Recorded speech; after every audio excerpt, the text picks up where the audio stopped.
இது உங்கள் serial box. Mahanadi today எபிசோட்ல எல்லாரும் சேர்ந்து பர்த்டே செலிப்ரேட் பண்ணிட்டு இருக்காங்க. கங்கா அண்ட் காவேரி வந்து பேசிட்டு இருக்காங்க. காவேரி கிட்ட வந்து கங்கா சொல்றாங்க, உன் கிளாஸ் பொண்ணோட அப்பா வந்து ஹேண்ட்ஸமா இருக்காரு, பேசாம நீ இவரே பார்த்து கல்யாணம் பண்ணிக்கோங்க, இவரே லவ் பண்ணி கல்யாணம் பண்ணிக்கோங்க அப்படின்னு மாதிரி சொல்லி காவேரி வந்து திட்டுறாங்க. அம்மா அக்கா, அவர் வந்து ஏற்கனவே கல்யாணம் ஆனவர், குழந்தை வேற, நீ என்ன பேசுற அப்படின்னு மாதிரி சொல்லிட்டு அதுக்கு வந்து கங்கா சொல்றாங்க, அவர் இப்ப சிங்கிளா தானே இருக்காரு, சோ அதனால நீ வந்து கல்யாணம் பண்ணிக்கலாம், அது ஒன்னும் ப்ராப்ளம் இல்ல அப்படின்னு மாதிரி கங்கா வந்து காவேரியும் விஜயை பார்த்து இவர் ஹேண்ட்ஸமா தானே இருக்காரு, நல்லா தானே இருக்காரு அப்படின்னு மாதிரி திங்க் பண்ணிட்டு இருக்காங்க. அதோட காவேரி, கங்கா, காவேரி அம்மா, அப்புறம் விஜய் எல்லாரும் சேர்ந்து பேசிட்டு இருக்காங்க. பர்த்டே செலிப்ரேட்டும் பண்ணி முடிச்சாச்சு, நான் கிளம்புறேன் அப்படின்னு மாதிரி விஜய் சொல்றாரு.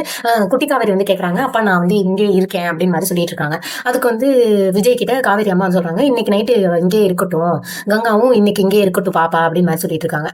அதோட சரி ஓகே அப்படின்னு சொல்லிட்டு விஜய் விட்டுட்டு கிளம்பிட்டாரு. மார்னிங் ஆயிடுச்சு. அதோட கங்கா, யமுனா இவங்க 2 பேரும் சேர்ந்து சரி ஓகே காவேரி பர்த்டேயும் முடிஞ்சிருச்சு, இதோட நாங்க ஊருக்கு கிளம்புறோமா அப்படின்னு மாதிரி சொல்லிட்டு அவங்க ஒரு 2 பேரும் கிளம்பிட்டாங்க. யாழ்னியை கூட்டிட்டு கங்காவும் கிளம்பிட்டாங்க. விஜய் வராரு, ஏன் என்ன கிளம்பிட்டீங்க அப்படின்னு மாதிரி சொல்லி பேசிட்டு இருக்காரு. அதோட சரி குட்டி காவேரியும் காவேரியும் சேர்ந்து ஸ்கூலுக்கு கிளம்பிட்டு இருக்காங்க. கிளம்பிட்டு ஒன்னா தான் ஸ்கூலுக்கும் போறாங்க. போனதுக்கு அப்புறம் அங்க வந்து காவேரி கிட்ட பிரின்சிபல் வந்து சொல்றாங்க, எல்லா ஸ்டூடெண்ட்டும் ஒரு மாதிரி ட்ரீட் பண்ணுங்க காவேரி, தனியா ஸ்பெசிபிக்கா வந்து ஒரு ஸ்டூடெண்ட் ஒரு மாதிரி ட்ரீட் பண்ணாதீங்க, ஒரு ஸ்டூடெண்ட் ஒரு மாதிரி ட்ரீட் பண்ணா அவங்க வந்து மற்ற ஸ்டூடெண்ட்ஸ் வந்து ஒரு மாதிரி இது பண்ணுவாங்க, அதனால தனியா வந்து ட்ரீட் பண்ண வேணாம் அப்படின்னு மாதிரி பிரின்சிபல் வந்து சொல்றாங்க.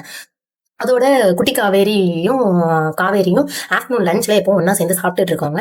இன்னைக்கும் அதே மாதிரி குட்டி காவேரி வராங்க. வந்துட்டு ஒன்னா சேர்ந்து சாப்பிட்றதுக்கு வரும்போது காவேரி சொல்றாங்க, நீ எல்லா ஸ்டூடெண்ட்டும் மாதிரி நீ போய் அங்க உட்காந்து சாப்பிடு அப்படின்னு மாதிரி சொல்லிட்டு இருக்காங்க. இதோட இந்த எபிசோட் முடிஞ்சிருச்சு.